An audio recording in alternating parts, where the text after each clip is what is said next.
كل عام وأنتم بخير. مساءكم سكر. نفتتح كالعادة. لو أنصف التاريخ يا سادة،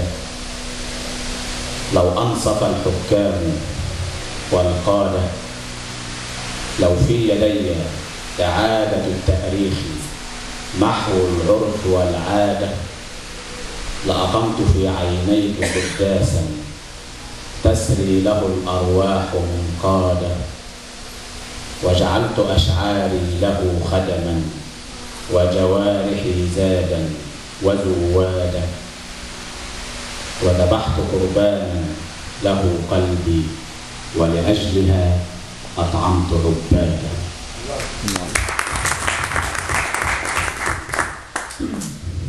محرابي الأكبر،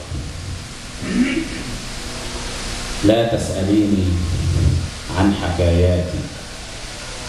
أنا لست بحارا ولا قيصر، هل سندباد الشعر سائلتي إلا أساطير بلا مصدر، شعري أنا عقد لا آلئه ليل وأحلام ولا أكثر، شعري أنا شجر بلا ثمر أطعمته عمري ولم يثمر، شعري بقايا من عذاباتي ما خطه قلمي لكي ينشر،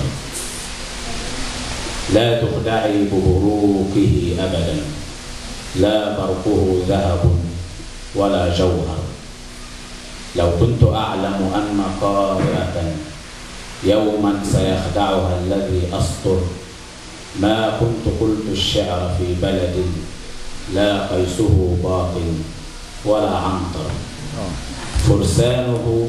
رسم على جبر، رسامها أبطر، أسفاري المزعومة انتحرت، قلبي عليها اليوم لا يقدر، ما بين أسفاري وأشعاري خيط رفيع قلما يطهر، فلتحذري ثغرا مرارته يوما تعكر ثغرة السكر، يا طفلة ظلت ضفائرها معقودة بشريطها الأحمر، رغم انتفاضة صدرك الكبرى يرمي العيون بزهره الأشقر،